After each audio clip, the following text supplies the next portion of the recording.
जय हिंद, जय महाराष्ट्र.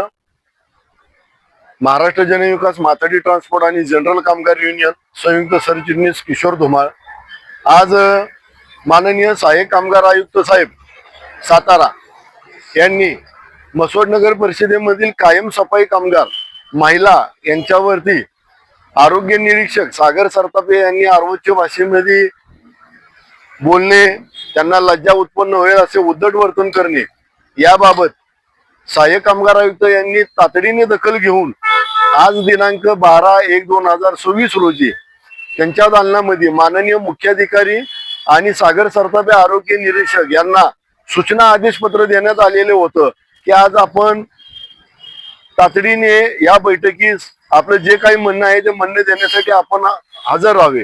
परंतु मसवड नगर परिषदेचे मुख्याधिकारी हे सातारा जिल्हाधिकारी कार्यालयामध्ये आले, परंतु त्यांनी सहाय्यक कामगार आयुक्त शासनाच्या आदेश सूचना पत्राची कुठली दखल न घेता त्या आदेश सूचना पत्राला त्यांनी केराची टोपली दाखवण्यात आलेली आहे. की अशी त्यांनी का केराची टोपली दाखवली हे काही समजून येत नाही.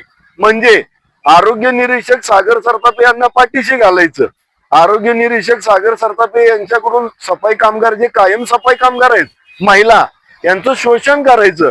म्हणजे याला सर्वस्व जे पाठबळ आहे ते मुख्याधिकारी सचिन माने यांचा आहे. हा माझा त्यांच्यावरती गंभीर आरोप आहे. कारण का, जर आज मुख्याधिकारी आज साताराच्या ठिकाणी सातारा जिल्हाधिकारी कार्यालयात येतात, परंतु कामगार आयुक्त यांच्या दालनामध्ये हजर राहून ते त्यांचं म्हणणं सादर करत नाही, म्हणजे याचा अर्थ असा आहे की ज्या महिलांच्या पिळवणूक होतात ती महिलांची पिळवणूक होण्यामागे संबंधित मुख्याधिकारी हे स्वतः त्याच्यामध्ये सामील आहेत हे यावरून स्पष्ट होतंय. तरी आम्ही त्यांना 4 वेळा संपर्क केला. साहेब, महिला वर्ग आहे, कामगार आयुक्त यांच्याकडे तारीख आहे, आपण येत आहे ना, 1 तास असे करून त्यांनी 4 वाजवले, परंतु आता ह्या क्षणापर्यंत ते काय आले नाहीत आणि सांगतात की आता तुम्ही पुढची तारीख घ्या.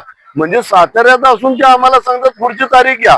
मी त्यांना विनंती केली, साहेब आपण प्रत्यक्ष जाऊन भेट द्या. असा संपूर्ण हा प्रकार घडलेला आहे.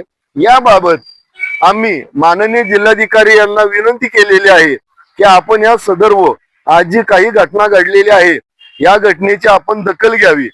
याबाबतचे आम्ही जिल्हाधिकारी साहेब यांना पत्र दिलेले आहे, त्याची रिसिव्ह पण आम्ही घेतलेली आहे. प्रत्यक्ष आम्ही जिल्हाधिकारी साहेबांना भेटलो, साहेबांनी धीर दिला की मी प्राण साहेबांशी बोलतो, संबंधित जे काय अधिकारी आहेत कामगार आयुक्त मी त्यांना सूचना करतो आणि आपण जे काही आंदोलनाचा मार्ग स्वीकारलेला आहे तो आंदोलनाचा मार्ग स्वीकारू नका म्हणून त्यांनी आम्हाला आवाहनही केलेलं आहे.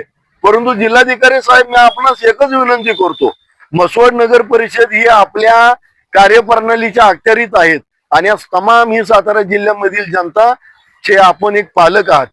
जर पालकांनी जर महिलांचं रक्षण नाही करायचं तर साहेब करायचं कुणी, याचा आपण विनाविलंब तात्काळ उत्तर द्या.